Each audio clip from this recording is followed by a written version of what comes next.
नमस्कार, my name is DK और ये हमारी वीडियो का 12वां पार्ट है। इससे पहले 11 पार्ट हम कंप्लीट कर चुके हैं और अगर हम बात करें इस सेक्शन की तो हम इसमें पढ़ेंगे अपवाह तंत्र। इससे पहले हमने ये जान लिया था कि अपवाह तंत्र किसको कहते थे या उसकी जो डेफिनेशन थी हमने वो जान ली थी।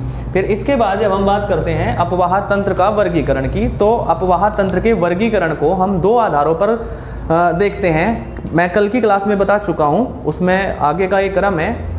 एक तो होता है हिमालय अपवाह तंत्र और एक होता है प्रायद्वीपीय अपवाह तंत्र। वे नदियाँ जो हिमालय से निकलती हैं उनको हम हिमालय अपवाह तंत्र का हिस्सा मानते हैं, और वे नदियाँ जो प्रायद्वीपीय भारत से निकलती हैं हम उनको प्रायद्वीपीय भारत की नदियाँ कहते हैं। तो हिमालय जो अपवाह तंत्र हैं उसमें भी अगर हम बात करें तो उसमें 3 नदियाँ इंपॉर्टेंट हैं। एक पहले नंबर की है सिंधु नदी, दूसरे नंबर की है गंगा और तीसरे की है ब्रह्मपुत्र। तो आज की जो हमारी क्लास होगी हिमालय नदी तंत्र को पूर्ण रूप से समाप्त कर देगी।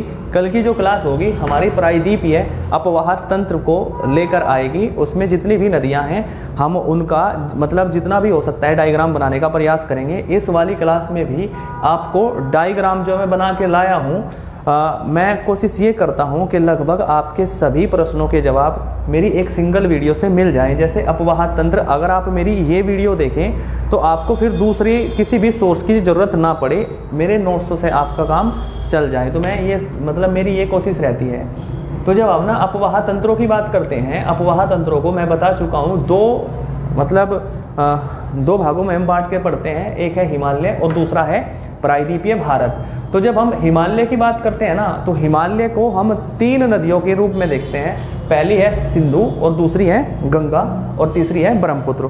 तो इन्हीं के आधार पर हम इनका अध्ययन करेंगे। देखिए ये जो डायग्राम आपको दिख रहा है ना, ये आपको एकदम समझ आएगा अगर आप मेरे साथ 5-10 मिनट रुक जाएं तो चलिए शुरू करते हैं। सिंधु नदी तंत्र। तो सबसे पहला हमारा जो तंत्र है वो सिंधु नदी तंत्र है। देखिए सिंधु नदी तंत्र की जब हम बात करते हैं ना, तो पहली बात तो इसका जो उद्गम है, मैं ना साथ के साथ ही इसको पढ़ाऊंगा, मतलब उद्गम के साथ ही जो भी नदी इससे मिलेगी मैं उस तरीके से पढ़ाऊंगा। पहली बात, इसका जो उद्गम है वो तिब्बत के मानसरोवर जो झील है उसके पास एक हिमनद है जिसका नाम है चेमा युंगडुंग हिमनद। तो तिब्बत में है, मानसरोवर झील के निकट है, चेमा युंगडुंग ग्लेशियर के पास है। और एक कमाल की बात और है यहाँ पे कि यहीं पे कैलाश का जो बोखरचू है, एक स्थान है कैलाश पर्वत पे, बोखरचू के निकट से इसका उद्गम होता है। तो उद्गम आपको एकदम ध्यान रखना है। उद्गम है तिब्बत की मानसरोवर झील के निकट चेमा युंगडुंग ग्लेशियर से और कैलाश पर्वत के बोखरचू से, बस ये बात ध्यान रखनी। इसका निर्माण कुल मिलाकर 3, अच्छा जब आप देखोगे ना तो सिंधु नदी, कोई भी नदी होती है ना तो वो एकदम नदी नहीं बनती है, उसमें बहुत सारी शाखाएं मिलने के बाद एक बड़ी नदी का निर्माण होता है। शुरुआत में छोटी छोटी जलधाराओं के रूप में ग्लेशियर से निकलती हैं। जैसे देखिए नदी का निर्माण किस तरीके से होता है, ग्लेशियर जब गर्म होने के बाद पिघलते हैं तो वहाँ से जल की धारा अपने ढाल का अनुसरण करते हुए बहना शुरू करती हैं, और जिस मैदान में या जिस एरिया में वे बहती हैं उस एरिया में उनका प्रवाह बढ़ता चला जाता है और आसपास की नदियाँ भी उनसे मिलती चली जाती हैं और ये तंत्र बड़ा होता चला जाता है। तो हम इसी को पढ़ेंगे। देखिए एक शाखा है जिसका नाम है सिंजी खंबाब और दूसरी है खारतून और तीसरी है ये जो है ना जास्कर रिवर है, जास्कर नदी। ये जो 3 नदियां हैं पहले आपस में मिलेंगी, मतलब सिंजी खंबाब, खारतून और जास्कर नदी आपस में मिलेंगी और मिलने के बाद जिस नदी का निर्माण होगा उस नदी को हम सिंधु रिवर कहेंगे, सिंधु नदी तंत्र कहेंगे। और ये जो सिंधु नदी है ना, सिंधु नदी ऊपर अगर आप देखोगे, अगर आपने मेरी पीछे की वीडियोस देखी तो जो हमारे उत्तर के जो पर्वतीय प्रदेश हैं उसमें काराकोरम, लद्दाख और जास्कर की श्रेणियां आपको देखने को मिलेगी। तो ये जो सिंधु नदी है ऊपर लद्दाख श्रेणी है और नीचे जास्कर श्रेणी है और इन दोनों के मध्य से होकर गुजरती है। तो लद्दाख और जास्कर श्रेणियों के मध्य से होकर गुजरती है। ये भी प्रश्न आ जाता है कभी कभी कि सिंधु नदी किन हिमालय की कौन सी पर्वत श्रृंखलाओं के बीच से होकर गुजरती हैं। तो लद्दाख और जास्कर श्रेणियों के मध्य से होकर गुजरती है। तो देखिए जब ये ना लद्दाख और जास्कर के मध्य से गुजर रही है, फिर आगे चलने के बाद इसमें जो है ना दो नदियां आपस में मिलेंगी। पहली बात तो समझ लो, ये है नुब्रा नदी, तो ये नुब्रा नदी है, और मैं उस साइड से बढ़ाता हूँ। देखिए ये है नुब्रा नदी, नुब्रा, और ये है श्योक नदी। तो नुब्रा नदी जब श्योक नदी से मिल जाती है, मिलने के बाद इनकी एक संयुक्त धारा आगे चलकर सिंधु नदी से मिलती है, सिंधु नदी से। और सिंधु नदी से मिलने के बाद देखो ये सिंधु चली रही थी लद्दाख और जास्कर के बीच, तो यहाँ पे श्योक और नुब्रा की एक मतलब संयुक्त धारा आके मतलब सिंधु नदी में मिलती है। फिर आगे चलने के बाद इसी में एक धारा, देखो इनको बोलते हैं, ये है दाएं ओर की शाखाएं और ये है बाईं ओर की शाखाएं, ये बायां ओर है और ये इसका दायां ओर है। तो जब आप आगे की ओर चलोगे ना, तो आगे की ओर देखोगे ये नदी आपको दिख रही है सिगार, तो सिगार नदी ये सिंधु से फिर मिलती है, ये पहली बाएं ओर की सहायक नदी है जास्कर के बाद। फिर इसके बाद इसी के बाद आपको एक नदी और मिलेगी जिसका नाम है द्रास रिवर, तो द्रास रिवर सिंधु की सहायक नदी है। फिर इसी के बाद आपको मिलेगी एस्तर रिवर, तो एस्तर रिवर भी इसकी एक सहायक नदी है। लेकिन फिर जैसे ही आप आगे की ओर बढ़ेंगे, देखो ये अभी भी सिंधु नदी ही है, ये वाली जो नदी है ये सिंधु है। फिर आगे चलकर एक नदी ऊपर से उत्तर की ओर से दाएं ओर से फिर आकर सिंधु में मिलेगी और इसका नाम है हुंजा, तो हुंजा नदी इससे मिलेगी। फिर आगे चलने के बाद थोड़ी दूर आगे चलेंगे आप कहीं, वैसे देखो यहाँ पे चित्र में आप देख रहे हो थोड़ी दूर, लेकिन ये कहीं कहीं 100 किलोमीटर 200 किलोमीटर का गैप होता है। फिर ये वाली जो नदी है इसका नाम है गिलगित, तो गिलगित भी इसकी सहायक नदी है। फिर आगे चलने के बाद ये जो है, अच्छा अगर आप देखो तो ये ना भारत का हिमालय पर्वत है, हिमालय पर्वत के लद्दाख जास्कर की श्रेणियां हैं। लेकिन अगर आप मतलब इधर पश्चिम की ओर देखोगे, जैसे ये हमारा प्यारा भारत है, तो प्यारे भारत में जैसे ये है काराकोरम, लद्दाख और जास्कर, यहाँ से ये नदियाँ गुजर रही हैं। लेकिन जब ये गुजर रही है ना, तो इधर आपको सुलेमान की श्रेणियाँ मिलेंगी, और सुलेमान की श्रेणियाँ पाकिस्तान में पड़ती हैं। तो सुलेमान की श्रेणियों से भी कुछ नदियाँ इधर से मतलब रूट बनाती हुई सिंधु नदी में आके मिलेंगी, और उन्हीं नदियों की हम बात कर रहे हैं। सुलेमान की श्रेणियों से कुछ नदी, जैसे ये है हमारे पास कुनाल नदी, और जैसे ये है सुवात नदी। तो कुनाल नदी, सुवात नदी एक नदी है, यहाँ पे काबुल नदी बहुत बड़ी नदी है। अगर आपको देखो काबुल नदी अफगानिस्तान में बहती है, तो ये जो नदी है काबुल नदी, ये भी आकर कहाँ पे मिलती है, सिंधु नदी में आके मिल जाती है। फिर उसी दौरान आगे चल के हम फिर देखेंगे, तो काबुल के बाद एक नदी और आके इससे मिलती है, और ये है कुर्रम नदी। कुर्रम नदी जो है ये भी सिंधु नदी से आके मिलती है। फिर कुर्रम के बाद ये है तोची नदी, तोची नदी भी किससे मिलती है, सिंधु नदी से मिलती है, और गोमल नदी भी सिंधु नदी से मिलती है। ये बात ध्यान रखना। मैं फिर एक बार बता रहा हूँ, अगर आप देखो तो पाकिस्तान की तरफ से मिलने वाली जो नदियां हैं या अफगानिस्तान की तरफ से मिलने वाली जो नदियां हैं, जैसे इसमें सबसे पहले नंबर पर है हुंजा, ये सिंधु से मिलती है।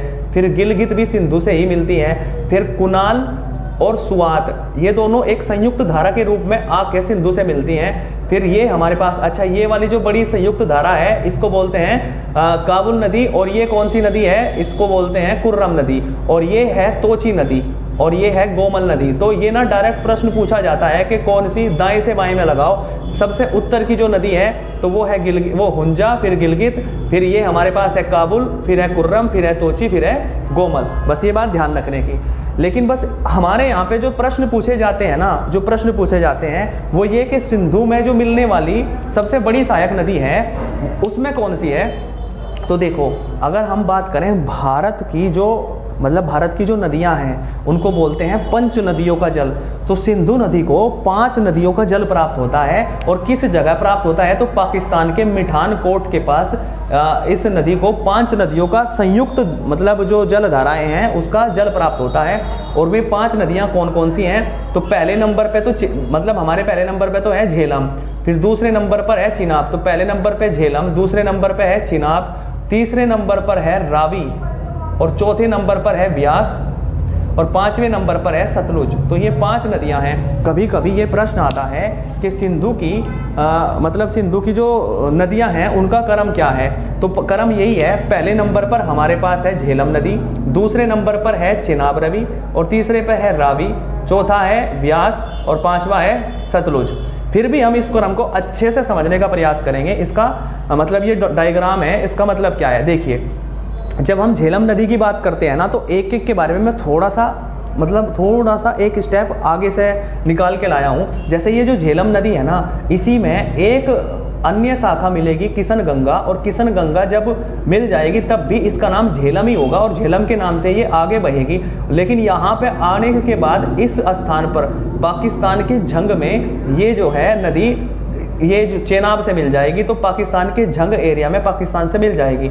फिर जब हम चेनाब की बात करते हैं ना, तो चेनाब, पहली बात तो चेनाब दो नदियों का संगम है। एक है चंद्रा नदी, एक है चंद्रा नदी और दूसरी है भागा नदी। तो चंद्रा और भागा मिलने के बाद चेनाब नदी का निर्माण होगा। और ये बात ध्यान रखने की है कि जो चेनाब नदी है ना, ये मतलब जो सिंधु नदी है, इसकी सबसे लंबी सहायिका नदी है। भारत की सबसे लंबी सहायक नदी भी चेनाब ही है, और सिंधु की ये सबसे लंबी सहायक नदी है जो भारत से बहती है। और तीसरे नंबर की है रावी नदी। तो रावी नदी भी चेनाब में आके मिलती है, और मिलने के बाद क्योंकि चेनाब को तो फाइनली मिलना है, सिंधु में मिल जाती है। फिर इसके बाद अब देखो, ये एक धारा है जिसमें ये सबसे बड़ी धारा है सतलुज। अच्छा, भारत में ना सबसे लंबा क्षेत्रफल तय करती है ये।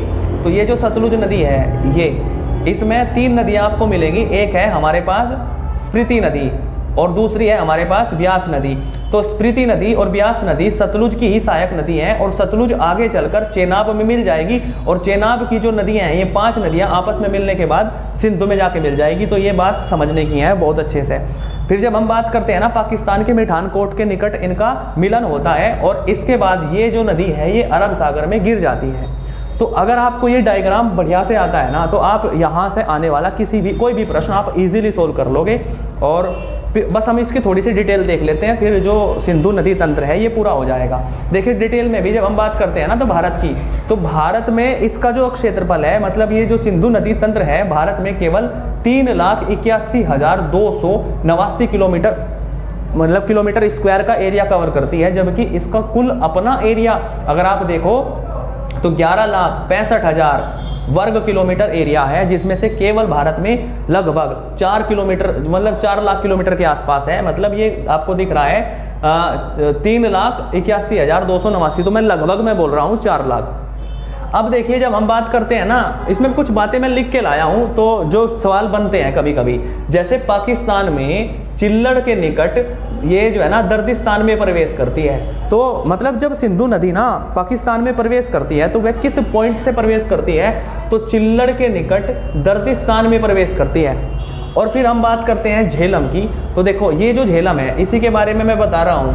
तो झेलम की जो नदी है, पहली बात तो ये जो नदी है पीर पंजाल के पर्वत पदीय अक्षेत्रफल से, मतलब देखो जो पीर पंजाल है ना भाई, जैसे ये हमारे पास भारत है, ये है काराकोरम, लद्दाख, जास्कर, फिर धौलाधर और पीर पंजाल की 2 श्रेणियां हैं। अगर आप देखो तो पीर पंजाल की जो श्रेणियां हैं उसी के पर्वत पद का होता है, पर्वतों के पैर जहां से पर्वत शुरू होते हैं। पर्वत पदीय अक्षेत्रफल से वेरीनाग, यहाँ पे एक झरना है, वहां से निकलती है। वेरीनाग झरने से डायरेक्ट आता है कि झेलम नदी का उद्गम कहाँ से है, तो वेरीनाग झरने से है, और पीर पंजाल पर्वत के पर्वत पदीय मतलब अक्षेत्रों से ये होकर गुजरती है। पाकिस्तान के झंग में मैं पहले ही बता चुका हूँ, ये चेनाब से जाकर मिल जाती है झेलम नदी। फिर इसके बाद है चेनाब नदी। तो चेनाब को ही एक अन्य नाम अकिशनी के नाम से जाना जाता है, और इसी को चंद्र और भागा के नाम से जाना जाता है। चंद्र भागा, मैंने बताया था कि 2 शाखाएं थी, चंद्रा और भागा, दोनों मिलने के बाद चेनाब का निर्माण होगा। तो यहाँ पे चंद्र भागा इसे कहते हैं। और सिंधु की जो सबसे बड़ी सहायक नदी है वो चेनाब नदी ही है, और लाहौर के 12 लाचला दर्रे के निकट ये मिलती है। तो मतलब अगर मैं बात करूं तो ये जो चेनाब नदी है, तो ये जो है लाहौर के निकट 12 लाचला दर्रे से निकलती है। लाहौर में जब ये एंटर करती है तो 12 लाचला दर्रा है, वहां से निकलती है, और चंद्रा और भागा से मिलने के बाद इसका निर्माण होता है, ये हम बता चुके हैं। इसके बाद हमारे पास जो है ना, जैसे ये हमारे पास पहले नंबर की थी, ये हमारे पास दूसरे नंबर की है, अब ये हमारे पास तीसरे नंबर की है। तीसरी को रावी को ही परुष्णी नदी भी कहा जाता है, और इसी का नाम इरावती नदी भी है। और ये जो मतलब इसका जो उद्गम है, ये हिमाचल प्रदेश के कुल्लू पहाड़ियों में रोहतांग दर्रे के पश्चिम से निकलती है। बस ये बात ध्यान रखने की है कि ये हिमाचल प्रदेश से निकलती है रोहतांग दर्रे से निकलती है। रोहतांग दर्रे से अगर आप देखो तो यहाँ पे लाहौर में जो है ना बारालाचाला दर्रे से निकल रही थी चेनाब, और ये निकल रही है रोहतांग दर्रे के पश्चिम से, और पीर पंजाल और धौलाधर श्रेणी के बीच से ये बहती है। पीर पंजाल और धौलाधर श्रेणी के बीच से बहने वाली नदियों में ये बहुत इंपॉर्टेंट नदी है रावी नदी।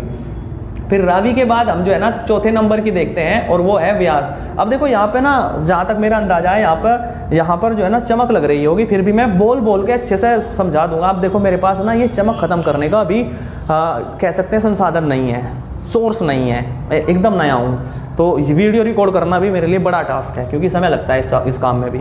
फिर भी मैं मेहनत कर रहा हूँ। देखो जब हम ना व्यास की बात करते हैं, तो व्यास नदी की बात करते हैं, तो ये जो है ना सागर तल से 400 मीटर ऊंचाई पर है। सागर तल से 400 मीटर ऊंचाई पर। अब देखो अगर मैं यहाँ हाथ अड़ाता हूँ तो शायद आपको दिख रहा होगा, लेकिन फिर भी कोई बात नहीं। तो सागर तल से देखो यहाँ पे अब आपको दिख रहा होगा, सागर तल से 400 मीटर की ऊंचाई पर ये अवस्थित है, और रोहतांग दर्रे के निकट, मतलब जो हम ना व्यास के बारे में बता रहे हैं, मैं फिर भी बोल रहा हूँ, रोहतांग दर्रे के निकट व्यास कुंड से ये निकलती है। तो प्रश्न ये है कि व्यास जो नदी है वो कहाँ से निकलती है, तो व्यास कुंड से निकलती है। कहाँ पर है ये, तो ये रोहतांग दर्रे के निकट है, और पंजाब में ये सतलुज की सहायक नदी है। तो पंजाब में मिलती है किससे, सतलुज से। अब इसके पास जो है ना सतलुज नदी है, तो बस ये बात ध्यान रखने की है कि जब ये सतलुज नदी, वैसे तो सतलुज नदी को मिलना है सिंधु नदी में ही, लेकिन 400 किलोमीटर तक ये सिंधु के पैरेलली समांतर बहती है। मतलब अगर ये सिंधु नदी है और ये सतलुज नदी है, तो लगभग 400 किलोमीटर तक ये एक साथ बहती हैं दोनों। तो 400 किलोमीटर तक ये समांतर बहती हैं, और सिपकिला दर्रे से पंजाब में प्रवेश करती हैं। तो किस दर्रे से प्रवेश करती हैं, सिपकिला दर्रे से। देखो 3 दर्रे आ चुके हैं। बारालाचाला दर्रे से चेनाब नदी प्रवेश करती है लाहौर में, और जो है रावी नदी कौन से दर्रे से, रोहतांग दर्रे से प्रवेश करती है, कुल्लू पहाड़ियों में जो रोहतांग दर्रा है वहां से। और जो हमारे पास है व्यास नदी, तो व्यास नदी के बारे में दर्रा तो था रोहतांग दर्रे से, दो रोहतांग के जो निकट है वहां से। और जो सतलुज नदी है, सतलुज नदी सिपकिला दर्रे से प्रवेश करती है। तो ये बात ध्यान रखने की है। भाखड़ा नागल बांध इसी नदी पर स्थित है। डायरेक्ट प्रश्न आता है कि भाखड़ा जो नागल बांध है वह किस नदी पर निर्मित परियोजना है, तो वह सतलुज नदी पर है। इसके बाद एक प्रश्न और आता है कि लंबाई के क्रम में सबसे बड़ी नदियां कौन सी हैं। देखिए जो ये नद था ना, 5 नदियों का जो जल था, इसी में ही सवाल आते हैं, और वहीं से मैं ये सवाल लाया हूं। जो सबसे बड़ी, भारत की सबसे बड़ी, ध्यान रखना है, ये है भारत की सबसे बड़ी। तो जो भारत की सबसे बड़ी नदी है ना, इसमें सिंधु की सहायक में, सिंधु में भी और सिंधु में भी, जो भारत में सबसे लंबा एरिया कवर करती है सिंधु नदी तंत्र में। तो ध्यान रखना, चेनाब सबसे नंबर 1 पे है, दूसरे नंबर पर सतलुज है, तीसरे नंबर पर सिंधु है। तो कंफ्यूज नहीं होना है, क्योंकि सिंधु भारत में उतना लंबा मार्ग तय नहीं करती जितना पाकिस्तान में तय करती है। अधिकांश यह नदी सिंधु पाकिस्तान में बहती है, इसलिए इसकी लंबाई भारत में ज़्यादा नहीं है। सबसे ज़्यादा चेनाब की है, दूसरे नंबर पर सतलुज की है, फिर सिंधु की है, फिर रावी की है, फिर व्यास की है, और फिर झेलम की है। फिर ये भी आता है कि अपवाह अक्षेत्र किस नदी का सर्वाधिक है, तो अपवाह अक्षेत्र सर्वाधिक झेलम का है, फिर दूसरे नंबर पर चेनाब का है, फिर तीसरे नंबर पर रावी, फिर सतलुज, और फिर रावी, सॉरी ये था व्यास, और ये है फिर रावी। तो यहाँ तक हमने जो पढ़ा, हिमालय नदी तंत्र में जो पहली नदी है सिंधु नदी तंत्र, हमने वो कंप्लीट कर लिया।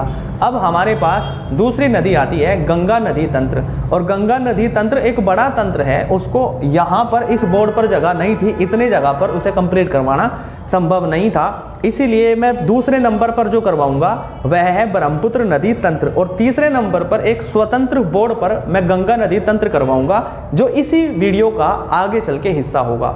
तो हम ना अब बात करेंगे ब्रह्मपुत्र नदी तंत्र।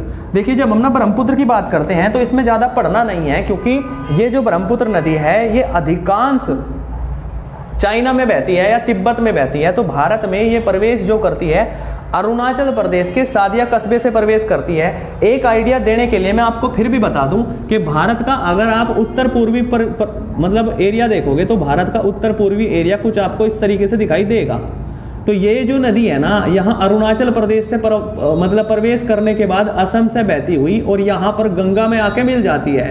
बस ये बात ध्यान रखने की है, क्योंकि ये अधिकांश एरिया चाइना में तय करती है, अधिकांश यात्रा अपनी चाइना में तय करती है, तो इस वजह से इसको ज़्यादा पढ़ना नहीं होता है। लेकिन फिर भी कभी कभी बहुत हार्ड क्वेश्चन भी कोई पूछता है तो वो भी आप सोल्व कर पाओ, इसलिए मैं कुछ वीडियोस के माध्यम से या मतलब अपने डायग्राम के माध्यम से आपकी सहायता करने का प्रयास कर रहा हूँ। और मैं एक एस्पिरेंट हूँ, तो मैं ना कि एक टीचर हूँ, तो मेरे से आप ऐसी अपेक्षा नहीं कर सकते कि मैं आपको ज्ञानी बना दूँ, लेकिन मैं आपकी सहायता जरूर कर सकता हूँ, मेरे नोट्स आपके काम जरूर आएंगे।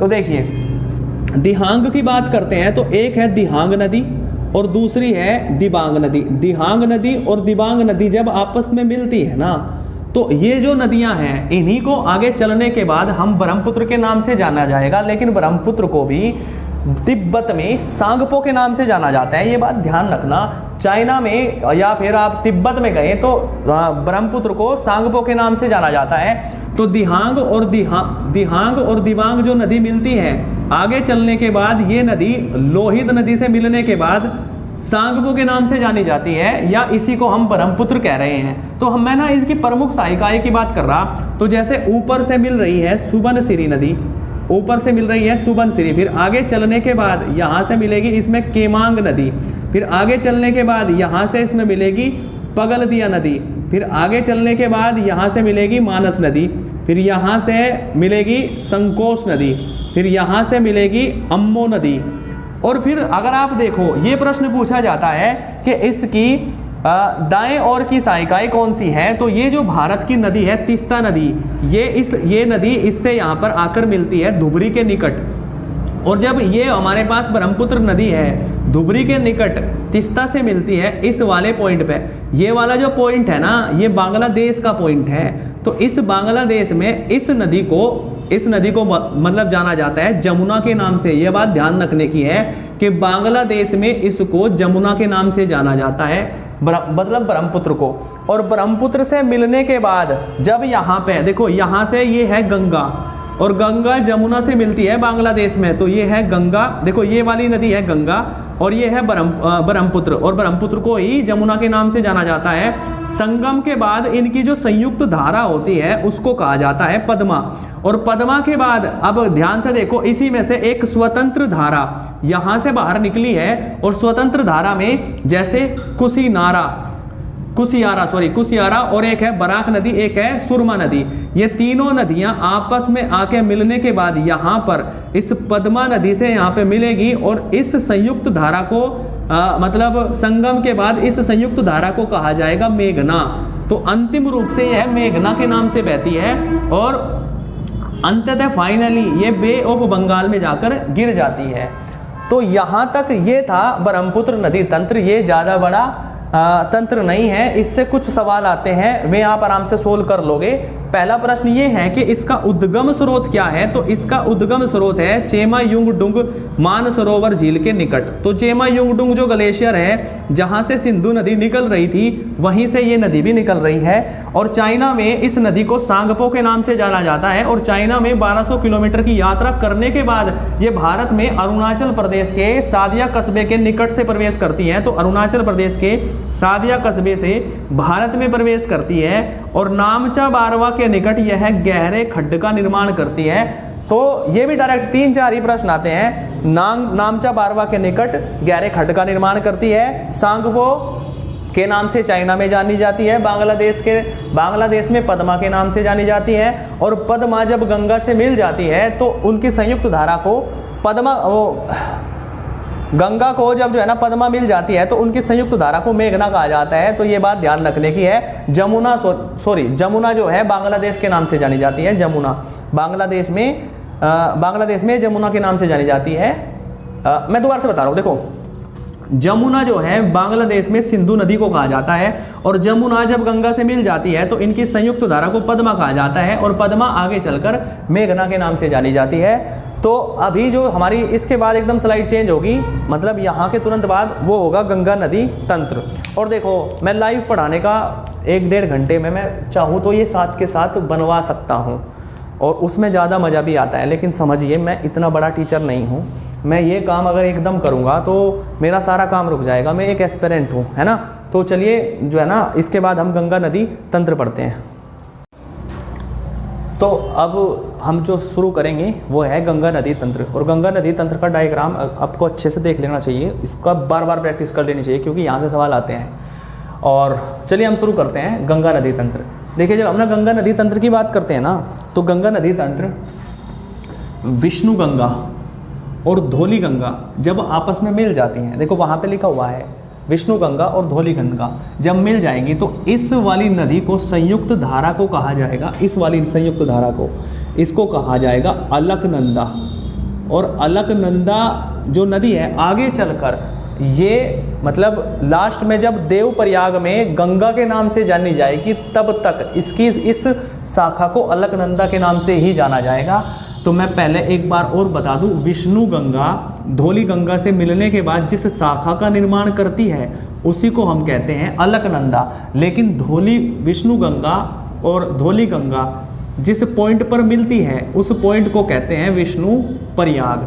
तो ये बात ध्यान रखने की है, विष्णु प्रयाग इन दोनों के पॉइंट को कहते हैं। फिर आगे चलकर ये जो नदी है ये अलकनंदा के नाम से जानी जाती है। अलकनंदा के नाम से जानने के बावजूद आगे चलकर एक नदी इधर से आके मतलब एक नदी इधर से आके मिलेगी और जिस पॉइंट पर मिलेगी उस पॉइंट को कहेंगे कर्णप्रयाग। तो अलकनंदा और पिंडार नदी का जो संगम स्थल है हम उसको कर्णप्रयाग कहते हैं। फिर यही नदी आगे चलने के बाद जब आगे चलती रहेगी तो मतलब चलने के बाद इस साइड से एक नदी और मिलेगी। देखो ये है दाएं ओर की सहायिकाएं और उधर की है बाएं ओर की सहायिकाएं। तो दाईं ओर से जो नदी मिलेगी वह है मंदाकिनी और काली, इस नदी को बोलते हैं। और जब ये नदी ऊपर से अलकनंदा से मिलेगी तो जिस पॉइंट पर मिलेगी उसको बोलेंगे रुद्रप्रयाग। और फिर आगे चलने के बाद इधर से गंगोत्री हिमनद से निकलने वाली एक नदी है जिसका नाम है भागीरथी नदी। तो भागीरथी नदी देवप्रयाग में मिल जाती है और यहीं सर गंगा जो है मैदान में प्रवेश करती है। तो यहीं से प्रश्न आते हैं बार बार। मैं एक बार फिर यहाँ आपको बता दूं कि जैसे विष्णु गंगा और धौली गंगा रिवर मिलने के बाद अलकनंदा नदी का निर्माण होगा और अब ये संयुक्त धारा ही अलकनंदा के नाम से प्रसिद्ध होगी। और अलकनंदा जब पिंडार नदी से मिलेगी तो जिस पॉइंट पर मिलेगी उसे कर्णप्रयाग कहा जाता है। और फिर आगे चलकर ये जो नदी है संयुक्त धारा वो अलकनंदा के नाम से ही चलेगी। अलकनंदा फिर आगे चलकर मंदाकिनी नदी से मिलती है, जिस पॉइंट पर मिलती है उसको कहते हैं रुद्रप्रयाग। और फिर आगे चलने के बाद इन दोनों की संयुक्त धारा फिर अलकनंदा के नाम से बहेगी और अलकनंदा भागीरथी से जब मिलती है तो उस पॉइंट को कहते हैं देवप्रयाग। प्रयाग का मतलब है मिलन, तो दो नदियों का मिलन यहाँ पर होगा। फिर बस हम जो है ना यहाँ पे जब ये जो नदी है मैदान में प्रवेश कर चुकी है तो मैदान में प्रवेश करने के बाद अगर आप देखो तो इसकी दाएं ओर की सबसे बड़ी सहायक नदी है जिसका नाम है यमुना। और यमुना नदी के किनारे ही दिल्ली बसा हुआ है और यमुना नदी के किनारे ही आगरा बसा हुआ है। तो बस ये बात ध्यान रखना है कि ये निकलती है उत्तराखंड के बंदरपूछ, मतलब उत्तराखंड के बंदरपूछ से यमुनोत्री हिमनद से निकलती है। डायरेक्ट प्रश्न आता है। तो यमुना इसकी दाएं ओर की सबसे लंबी सहायक नदी है और जिस पॉइंट पर ये आकर मिलती है इसको बोलते हैं प्रयाग। और प्रयागराज मतलब जिसको पहले इलाहाबाद के नाम से जानते थे, इसी पॉइंट पर ये नदी आपस में मिलती हैं। अब उधर की सहायिकाएं और इधर की सहायिकाएं, देखो उधर की बाएं ओर की सहायिकाएं, सबसे पहले जो नाम आएगा वो राम गंगा का नाम आएगा। फिर इसके बाद हमारे पास गोमती नदी है। फिर इसके बाद सरयू नदी घग्गर नदी में अपने जल का प्रवाह करेगी और जो घग्गर नदी है वो गंगा में आके मिल जाएगी। फिर इसके बाद गंडक जो नदी है, गंडक, तो गंडक नदी फिर गंगा नदी की सहायक नदी है तो ये इसमें आके मिल जाएगी। फिर आगे चलकर बूढ़ी गंगा जब जो है ना गंगा नदी में मिलेगी तो ये इसकी मतलब अपने जल को गंगा नदी में बहा देगी। फिर आगे की जो नदी है इसके बाद है कोसी नदी। तो कोसी नदी जो है इसकी लंबी सहायक नदी है और ये इसी को बिहार का शोक भी कहा जाता है और ये बिहार से होकर बहती है, बहुत ज़्यादा बाढ़ लेकर आती है, इसलिए उसको बिहार का शोक कहा जाता है। गंगा की सहायक नदी है। और महानंदा भी इसकी एक सहायक नदी है। महानंदा इसकी सहायक नदी जब गंगा से मिल जाती है तो इसके बाद आगे चलकर ये भारत में अंतिम रूप से फरक्का बैराज का निर्माण करती है बांग्लादेश के आसपास। फरक्का बैराज के बाद ये जो गंगा नदी है ये बांग्लादेश में प्रवेश करती है और बांग्लादेश में प्रवेश करने के बाद उधर से एक नदी इसका इंतजार कर रही होती है जिसका नाम है ब्रह्मपुत्र, और ब्रह्मपुत्र को बांग्लादेश में जमुना के नाम से कहा जाता है, और इसीलिए कहा जाता है कि गंगा और जमुना का जो संगम है वो बांग्लादेश में होता है। फिर बांग्लादेश इन दोनों की संयुक्त धारा गंगा और जमुना की संयुक्त धारा को पद्मा के नाम से जाना जाता है, और पद्मा को आगे चलकर इसी धारा को मेघना के नाम से जाना जाता है। फाइनली इसका एंड होता है ये बे ऑफ बंगाल में। तो कुल मिलाकर ये था इसका डायग्राम। फिर जब हम बात करते हैं यमुना की, तो देखिए, अच्छा इसकी दाईं ओर की सहायिकाएं भी इंपॉर्टेंट है, क्योंकि देखिए भारत का जो प्रायद्वीपीय भाग है उसका ढाल उत्तर का भाग उत्तर की ओर है, तो इसलिए जैसे ये हमारा प्यारा भारत है और गंगा नदी यहाँ से बह रही है, तो ये वाला इतना जो पॉइंट है इसका ढाल तो दक्षिण पूर्व की ओर है, लेकिन इस वाले भाग का ढाल उत्तर की ओर है, इसलिए यहाँ से निकलने वाली नदियाँ भी मतलब गंगा नदी की सहायक नदियां हैं, यमुना की ज़्यादा सहायक नदी हैं, तो हमें यही बात ध्यान रखने की है। तो देखिए यमुना की जो सहायक नदी है, परंतु जिनका उद्गम प्रायद्वीपीय भारत से हुआ है, उन नदियों का जिक्र कर लेते हैं। तो देखिए वैसे तो ये जो है ना ये यमुना नदी है, तो यमुना नदी वैसे तो गंगा नदी की सहायक नदी है, लेकिन प्रायद्वीपीय भारत से निकलने वाली बहुत सारी नदियां इसकी सहायक नदी हैं। जैसे इसमें से जो सबसे लंबी नदी आपको देखने को मिल रही है वो है चंबल, तो चंबल नदी इसकी सहायक नदी है, और चंबल की ही सहायक नदी है बनास रिवर। तो बनास रिवर चंबल से मिलती है, और तो और चंबल से ही काली रिवर भी मिलती है, तो काली रिवर चंबल की सहायक नदी है। तो काली रिवर जो है वो चंबल की सहायक नदी है, और ये जो नदी है ये आके चंबल में मिल जाती है। चंबल में ही एक नदी और है जिसका नाम है छिपरा, तो छिपरा नदी जो है वो भी इसकी एक सहायक नदी है, और ये मतलब फाइनली चंबल में मिल जाती है। और चंबल की ही एक नदी है, मतलब सहायक नदी है पार्वती इसका नाम है, तो पार्वती नदी भी आके इसमें मिल जाती है, और फाइनली ये यमुना में जाके मिल जाती है, और यमुना डायरेक्ट जाके गंगा में मिलती है। डायरेक्ट प्रश्न पूछा जाता है, और देखो भाई ये तो इतनी बार प्रश्न आता है कि बताइए कौन सी नदी यमुना की सहायक नदी है। प्रायद्वीपीय भारत से निकलने वाली नदी है सिंध, बेतवा, केन, सोन और पुनपुन। ये देखो सोन और पुनपुन तो गंगा की सहायक हैं, जबकि सिंध, बेतवा, केन ये तीन नदियां जो हैं ये यमुना की सहायक नदी हैं, तो ये जाके इससे मिलती हैं। तो यमुना की सहायक नदियों में सिंध है, बेतवा है और केन नदी है। फिर आगे चलकर एक नदी और है जो सोन नदी है, वो गंगा की सहायक नदी है, और पुनपुन नदी गंगा की सहायक नदी है। तो यहाँ तक हमने ये बातें कंप्लीट कर ली। ये था गंगा नदी तंत्र। बस एक बात ध्यान रखने की है कि इसके बाद हम जो पढ़ेंगे वो है प्रायद्वीपीय भारत का नदी तंत्र। तो आज के लिए इतना ही, धन्यवाद, बाय बाय।